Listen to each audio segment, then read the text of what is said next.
नहीं चाहिए?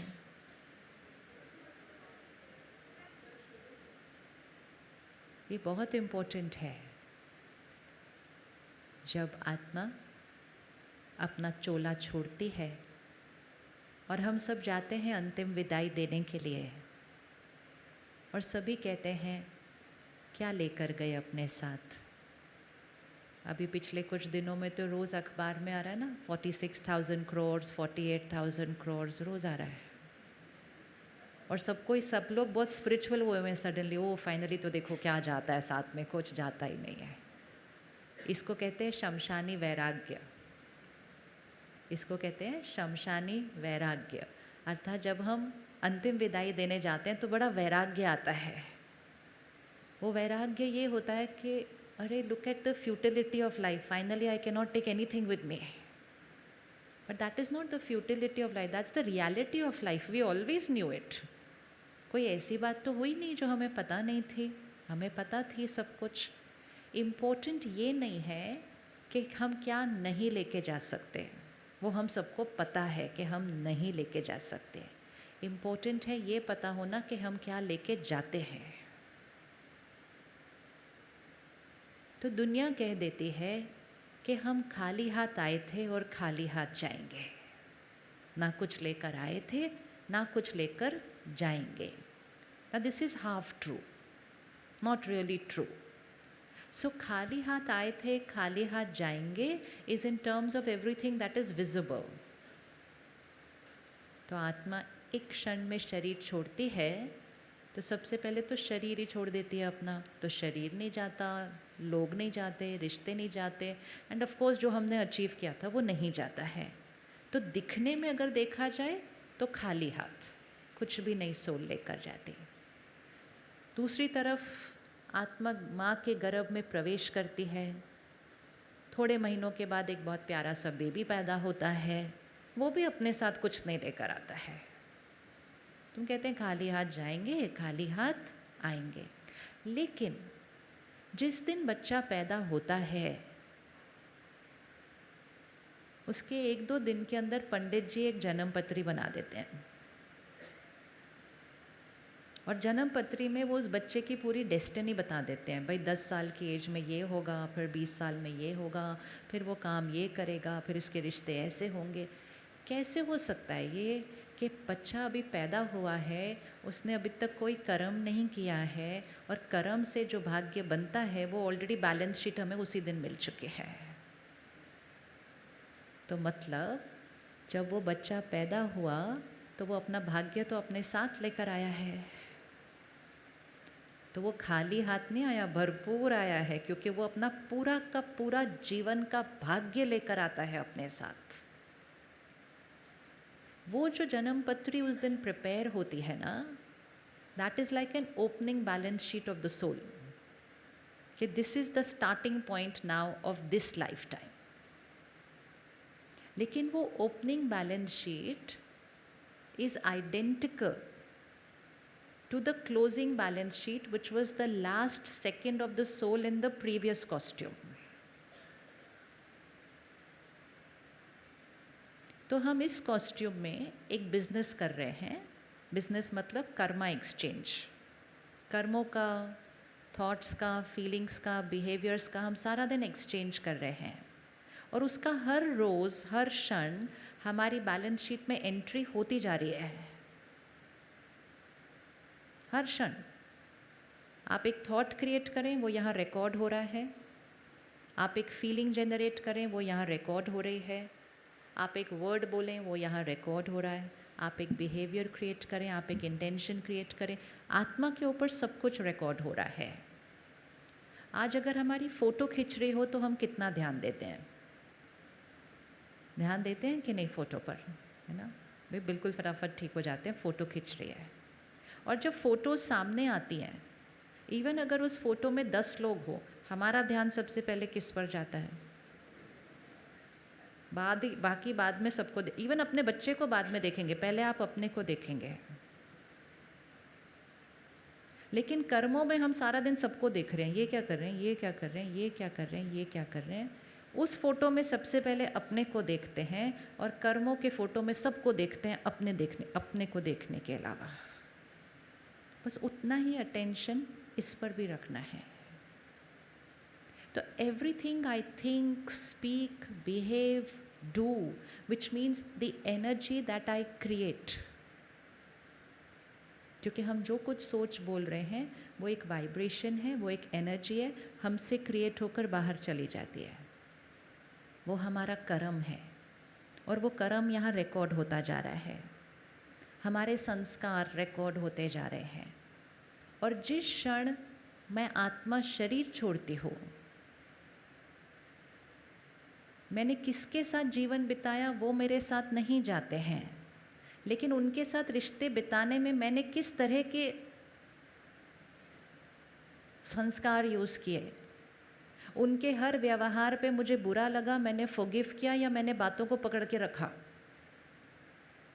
मैंने उनको दुआएं दी या मैं उनके प्रति शिकायत करती रही, ये सब कुछ मेरे यहाँ रिकॉर्ड हो जाता है। वो साथ नहीं जाते, लेकिन मैं उनके बारे में सोचती कैसे थी वो मेरे साथ जाता है। मैंने कितना कमाया वो मेरे साथ नहीं जाता है, लेकिन मैंने कैसे कमाया वो मेरे साथ जाता है, क्योंकि मैंने जितना कमाया वो तो मुझे पीछे बच्चों को देकर जाना है, लेकिन मैंने कैसे कमाया, that they are not going to share the karmic pattern, that is only going to go with me karma, my karma. तो हर क्षण जीवन जीने के टाइम ये अवेयरनेस रहनी चाहिए, क्या मेरे साथ जाने वाला है। और वो सिर्फ इसलिए नहीं अवेयरनेस रखनी क्योंकि वो बाद में मेरे साथ जाने वाला है, बट इम्पोर्टेंट है वो इस क्षण भी, इस जीवन में भी वो ही मेरा भाग्य बना रहा है। दो बिलीफ सिस्टम बचपन से सुनते आए थे। एक सुनते आए everything is happening as per God's will, भाई पत्ता पत्ता भी ईश्वर की मर्जी से हिलता है, और इसीलिए जब भी कुछ होता है हम कहते हैं ईश्वर की भावी, भगवान की मर्जी। किस किस को लगता है सब कुछ इस दुनिया में भगवान की मर्जी से हो रहा है? हाथ उठा लीजिए। ठीक है, अग्रीड, सर्टेन, पक्का पक्का। आप यहाँ आए ईश्वर की मर्जी से,